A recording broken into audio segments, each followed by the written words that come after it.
बच्चों रेंज का एक बहुत बढ़िया क्वेश्चन है जो एग्जाम में पूछा जाता है हमारे पास कि find the range of f x two sine x plus 3।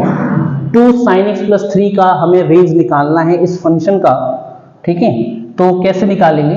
सबसे पहली चीज तो मैं बताना चाहूंगा कि आपका जो साइन एक्स फंक्शन होता है, अगर मैं साइन एक्स फंक्शन की बात करूं तो साइन एक्स फंक्शन जो हमारे पास है, ये जो फंक्शन है हमारे पास sine x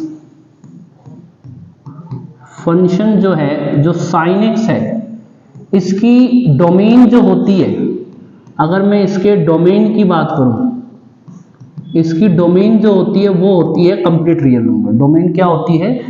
complete real number. और रेंज की अगर मैं बात करूं तो रेंज जो होती है वो होती है -1 से +1, ठीक है, ये हमारे पास होती है। तो इसका हमारा यूज होगा इसके अंदर। तो अगर मैं इस फंक्शन की रेंज निकालना चाहता हूं तो देखो कैसे निकालूंगा।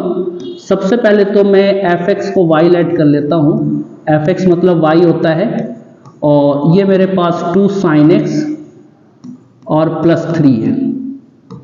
तो अगर मैं साइन एक्स की रेंज की बात करूं तो साइन एक्स की जो रेंज होती है बच्चों, वो होती है, साइन एक्स जो होता है वो -1 greater than equal to sine x और लेस देन इक्वल टू +1 होता है, ठीक है। साइन एक्स की जो वैल्यू होती है वो -1 से लेकर +1 तक होती है। मतलब साइन एक्स फंक्शन में जो मिनिमम वैल्यू होती है वो -1 होती है और मैक्सिमम वैल्यू क्या होती है? +1 होती है। अगर मैं यहाँ पे इसका ग्राफ भी बताऊं तो y equal to sine x का आपने ग्राफ देखा होगा कि साइन एक्स का जो ग्राफ होता है वो ऐसे चलता है, ग्राफ इसका इस तरह से नीचे भी चलता है, ठीक है।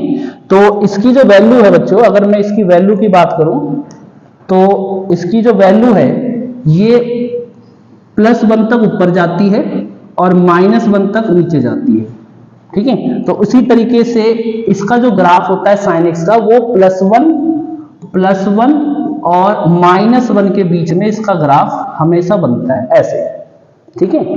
तो रेंज का मतलब होता है कि इस फंक्शन का ग्राफ कितना हाइट ले सकता है ऊपर +1 तक, और डाउन कितना जा सकता है? -1 तक। तो ये रेंज हो गई कि साइन एक्स की रेंज -1 से +1 तक होती है। हमें तो रेंज निकालनी है बच्चों इसकी, तो मुझे चाहिए 2 साइन एक्स। तो मैंने बोथ साइड 2 से मल्टीप्लाई कर दिया, each value multiply by 2, each value multiply by 2, ठीक है। तो ये 2 साइन एक्स की वैल्यू आ गई कि वो -2 से +2 तक रहेगी। अब मुझे +3 चाहिए, तो मैंने सब में +3 कर दिया,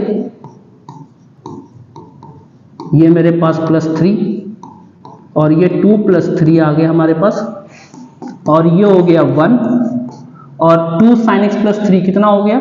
y, और ये हो गया 5।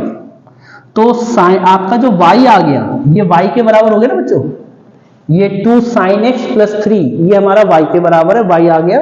मतलब y की वैल्यू जो आ गई वो आ गई +1 से +5 तक। मतलब ये रेंज निकल के आ गई हमारे पास कि रेंज ऑफ f जो हो गया वो +1 से +5 तक हो गया हमारे पास, ठीक है।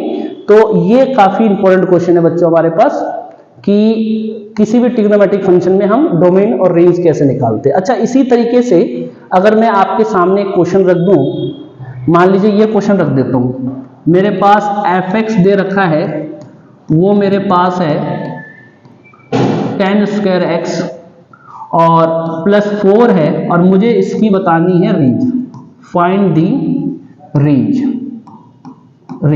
ठीक है।